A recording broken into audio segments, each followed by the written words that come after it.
Assalamualaikum warahmatullahi wabarakatuh dan selamat pagi. Pada kesempatan kali ini kita ketemu lagi di channel yang membahas tentang masalah-masalah pendidikan dan psikologi. Pada kesempatan kali ini kita akan membahas masalah pembelajaran eksak, masalah pembelajaran matematika dan fisika. Sebuah mata pelajaran yang apabila seseorang itu suka, maka dia akan sangat suka. Dan apabila seseorang itu tidak suka atau membenci, maka dia akan sangat membencinya. Dikatakan bahwa fisika adalah tari-tarian alam dengan gaun matematika. Artinya saat kita bicara fisika, maka tidak lepas dari matematika. Pertanyaannya adalah, mengapa banyak orang, mengapa banyak anak yang tidak suka matematika? Sementara ada kelompok lain yang menganggap bahwa matematika itu sangat menyenangkan dan dia sangat mampu.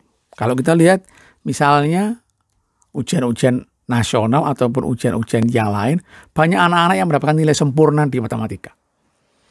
Sementara ada yang sangat tidak mampu, tidak bisa sama sekali dan membenci pelajaran itu. Mengapa itu bisa terjadi?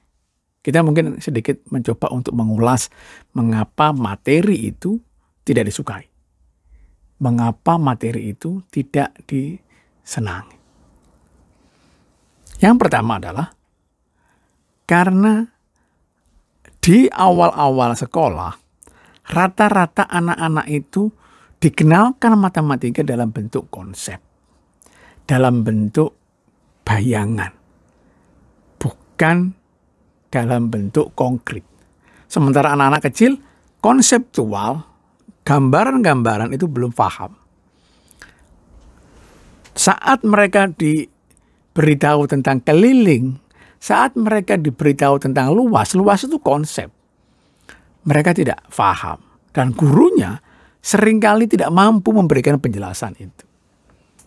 Itu yang pertama. Jadi yang pertama adalah anak hanya diberikan konsep-konsep, bukan hal-hal yang konkret. Umur-umur tertentu hanya konkret yang mereka pahami, bukan konseptual. Itu yang pertama. Saya kasih contoh seperti ini. Pengalaman saya mengajar di level SMP maupun SMA. Banyak anak-anak itu yang tidak paham matematika sama sekali. Tetapi saat mereka diajari matematika kehidupan, berapa, beli berapa, pengembalian berapa, diskon berapa, uang yang harus dibayar berapa, mereka paham. Mereka sangat paham itu. Tetapi saat mereka diajari konseptual, mereka tidak mengerti. Saya kasih contoh seperti ini. Anak-anak level SMA, saat kita tanya misalnya, 2X plus Y sama dengan 5. X-nya 2, Y-nya berapa? Mereka tidak mengerti. Mereka tidak bisa menyelesaikan Y-nya itu berapa. Apakah mereka tidak mampu itu? Tidak. Mereka bukan tidak mampu itu. Tetapi mereka tidak memahami konsep X, Y itu. Mereka tidak memahami apa itu persamaan, apa itu pertidaksamaan. Mereka tidak paham itu. Ini masalah. Ini problem. Nah, tetapi saat kita ganti misalnya, materi-materi itu kita ganti dengan misalnya Anda membeli 2 sepatu ditambah 1 kaos, itu sama dengan 500.000. 1 kaos, 1 sepatu itu 100.000. Berapa harga 1 kaos? Mereka akan langsung mengetahui sekian. Mereka akan langsung menjawab sekian. Mengapa? Karena yang satu konkret kehidupan, yang satu konseptual, dan mereka harus membayangkan. Saat mereka tidak mengerti 2X plus Y, bahasa itu mereka tidak tahu, maka sepandai apapun mereka tidak paham. Banyak guru-guru di pesantren misalnya yang mengajar filsafat, yang punya kecerdasan yang sangat tinggi, tetapi matematika tidak mampu. Mengapa? Ya karena mereka tidak dikenalkan itu, mereka tidak belajar itu, dan mereka tidak mengerti bahasa-bahasa matematika yang sekarang ini. Itu yang pertama masalahnya. Yang kedua, jadi yang pertama diajarkan secara konsep, Kemudian yang kedua adalah mereka tidak diajari dengan matematika kehidupan. Bayangkan anak kecil disuruh menghitung luas. Mereka tahu luas adalah panjang kali lebar. Tapi apa itu luas mereka tidak paham. Keliling, mereka tidak diajari apa itu makna keliling secara konkret. Tidak paham. Itu yang kedua. Kemudian yang ketiga, matematika sering diajarkan dengan drill-drill soal. Dianggap bahwa makin sering latihan soal matematika, maka mereka akan menguasai variasi berbagai macam soal sehingga mereka makin paham. Padahal variasi soal itu sangat banyak. Saat mereka memahami konseptualnya, saat mereka memahami maknanya, maka variasi soal itu tidak menjadi masalah buat mereka. Tetapi guru-guru kita sebaliknya, drill soal yang banyak dilakukan. Mereka menganggap bahwa makin sering latihan, mereka memahami variasi soal. Karena memahami variasi soal, maka mereka akan mampu mengerjakan. Ini masalah. Walaupun memang mereka mampu mengerjakan, tapi kemampuan matematika mereka tidak cukup sangat baik. Apalagi sekarang. Sekarang dengan AKM, asesmen kompetensi minimum, dengan soal-soal yang seperti itu, di mana soal-soal itu mengandalkan pemikiran yang level tinggi, yaitu C4 dan sampai C6 kalau kita klasifikasikan dalam taksonomi Bloom, maka semestinya guru-guru itu mampu mengajarkan, memahamkan anak-anak materi itu. Menurut saya, problem selanjutnya adalah kemampuan guru. Guru matematika kita dan guru fisika kita seringkali tidak memiliki kemampuan yang sangat baik untuk menjelaskan konsep-konsep itu. Mereka mampu mengerjakan soal-soal, tapi menjelaskan konseptual pelajaran-pelajaran matematika dan fisika sehingga anak-anak mampu memahami itu, memberikan pendekatan-pendekatan yang memahamkan, itu yang cukup kurang dilakukan. Sehingga apa? Sehingga kemampuan matematika anak-anak banyak yang rendah atau malah tidak mengetahui sama sekali. Saat mereka di awal-awal tahun tidak mampu, saat mereka di awal-awal pembelajaran level SD mungkin itu tidak memahami itu, lalu tertumpuk-tumpuk oleh materi-materi yang lain, apa yang terjadi? Yang terjadi adalah mereka kehilangan pondasi-pondasi ilmu itu, di mana ilmu matematika itu selalu berhubungan, maka mereka akan sama sekali tidak paham dan mereka sama sekali tidak menjadi suka pelajaran itu. Jadi matematika dibenci, matematika tidak diminati, matematika itu mereka kurang antusias disebabkan karena memang pendekatan di awalnya salah. Setelah pendekatan di awal salah, mereka tertumpuk-tumpuk dan akhirnya mereka tidak paham. Saat mereka tidak paham polanya, bahasanya, maknanya, maka secerdas apapun anak mereka tidak akan tahu. Profesor matematika, fisika ataupun yang lain dari Amerika misalnya, saat mereka ke Jepang atau ke Cina, karena mereka tidak mengerti bahasanya, ya mereka tidak tahu. Karena bahasanya tidak dipahami, maka mereka tidak tahu. Anak-anak itu juga sama, karena bahasa matematikanya tidak dipahamkan sejak dini. Apa itu persamaan, apa itu ketidaksamaan, apa itu keliling, apa itu luas lingkaran, dan lain sebagainya. Mereka tidak dipahamkan sejak awal. Maka, dan itu akhirnya tertumpuk-tumpuk oleh konsep-konsep yang lain, maka mereka sama sekali tidak mengetahui. Dan setahu saya, jarang sekali seorang guru yang siap, yang mau berlama-lama, bercapek-capek untuk mengajari konsep-konsep awal anak-anak itu sehingga mereka terbimbing. Ada perbedaan antara memori dan pemahaman. Untuk memori, untuk ingatan-ingatan yang pasti, anak-anak kecil itu makin hebat. Oleh karena itu jangan heran saat menghafal lagu, saat mungkin hafalan Al-Quran, saat mungkin menghafalkan mungkin undang-undang, maka anak-anak kecil lebih mudah menghafal. Tetapi makin tua makin sulit menghafal teks-teks pasti undang-undang. Tetapi saat pemahaman, saat ilmu-ilmu itu berhubungan dengan yang lain, asosiasi, maka makin tua makin muda. Sebetulnya belajar matematika itu makin tua makin tidak mengalami kesulitan. Tetapi problemnya adalah mereka harus memahami dulu konsep-konsep dasarnya. Sementara guru jarang sekali siap berlama-lama, siap bercapek-capek dan lain sebagainya untuk memahamkan ulang.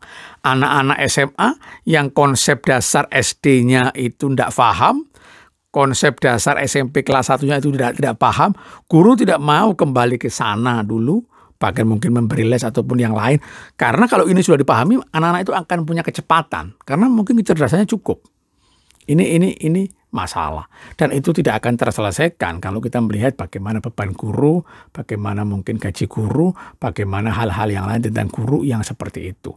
Mereka akan sulit untuk diminta kembali dan lain sebagainya seperti itu. Kecuali guru-guru tertentu dan itu tidak bisa kita bahas karena itu eksepsional, artinya perkecualian. Ini masalah. Sekarang ini, sekali lagi sekarang ini adalah masa Google. Artinya kalau dulu itu pembelajaran itu adalah guru pusat informasi, guru memberikan informasi, sekarang tidak. Sekarang ini eranya bukan era kurang informasi. Tetapi sekarang ini bukan eranya mencari informasi. Sekarang ini eranya adalah kelebihan informasi. Justru sortir informasi. Guru tidak menjadi pusat informasi. Tapi guru sekarang adalah guru memberikan inspirasi. Guru membuka wawasan dan cakrawala anak-anak sehingga anak-anak itu mampu mencari dan mencari. Mampu bertanya, diberikan proyek sehingga mereka akan bertanya-tanya dan lain sebagainya. Bukan guru memberikan informasi sedemikian rupa. Sudah tidak zamannya. Sekarang di genggaman kita, di HP kita misalnya, kita bisa mencari apapun itu. Bahkan pertanyaan-pertanyaan sekolah pun kita bisa buka di aplikasi-aplikasi ataupun kelompok-kelompok yang memberikan jawaban-jawaban itu. Artinya apa? Guru tidak bisa lagi menjadi pusat. Guru sekarang hanya memberikan cuatan-cuatan, guru hanya memberikan landasan-landasan, arahan supaya anak-anak itu mampu berkreasi, mampu bertanya, berani bertanya, punya karakter untuk ingin tahu, sehingga mereka akan berjalan dengan sendirinya. Hampir semua hal bisa dicari. Ada tutorialnya, ada contoh soalnya, baik video maupun bentuk-bentuk yang lain. Jadi ini yang harus diupayakan. Kalau ini bisa dilakukan, guru menginspirasi, guru yakin bahwa dia bukan pusat, maka metodenya harus berubah. Gaya guru mengajar sudah harus berubah. Kemampuan guru sudah harus berubah. Juga strategi dan lain sebagainya sekolah sudah harus berubah dengan era yang sekarang ini. Kalau sekolah tidak berubah, kalau guru-guru tidak berubah, maka kita akan tetap seperti ini. Kembali lagi ke masalah yang tadi, matematika, fisika adalah sebuah pelajaran yang sangat penting. Di jurusan apapun matematika itu diperlukan. Bahkan kita mau misalnya masuk ke IAIN, matematika masih ada karena untuk penelitian. Kalau kita melakukan penelitian dan penelitiannya kuantitatif, maka masih butuh matematik. Kita di jurusan apapun, pelajaran matematika masih tetap diajarkan. Karena di sana kadang-kadang kuantifikasi, rata-rata, min, kemudian modus, dan lain-lain tetap diperlukan. Itu. Artinya apa? Pelajaran matematika ini sangat penting. Bahkan pelajaran matematika ini dianggap pondasi dari sebuah kecerdasan. Tetapi sayangnya pembelajaran matematika seringkali tidak cukup update, tidak cukup baik, masih menggunakan cara-cara konvensional, alat peraga yang kurang lengkap, itu sehingga anak-anak tidak memahami secara konkret konsep-konsep yang semestinya mereka pahami, dan itu menyebabkan ke depannya anak-anak tidak paham dan tidak suka matematika. Banyak sekali survei-survei yang dilakukan bahwa kemampuan, kesukaan, kemampuan kita di matematik, misalnya di tes-tes PISA dan lain sebagainya, kita masih sangat rendah. Mengapa? Sekali lagi kuncinya adalah guru, dan guru tidak bisa lepas dari bagaimana kebijakan pemerintah memperhatikan mereka. Sekali lagi, kalau itu diperbaiki dan harus memang berubah dengan era globalisasi, dengan era Google dan lain sebagainya ini, maka kita akan bisa menjadi lebih baik dan lebih baik lagi. Itu mungkin diskusi kita pada kesempatan kali ini tentang pentingnya pelajaran matematika dan fisika, dan bagaimana cara kita semestinya memberikan materi kepada anak-anak kita supaya anak-anak kita itu tidak kehilangan arah karena blank secara konsep yang semestinya konkret dan akhirnya tertumpuk-tumpuk, dan akhirnya mereka tidak mampu, tidak suka, bahkan membenci pelajaran matematika. Tidak hanya membenci pelajarannya, seringkali gurunya pun dibenci oleh mereka. Itu aja mungkin dari saya. Kurang lebihnya saya mungkin tambahkan sedikit.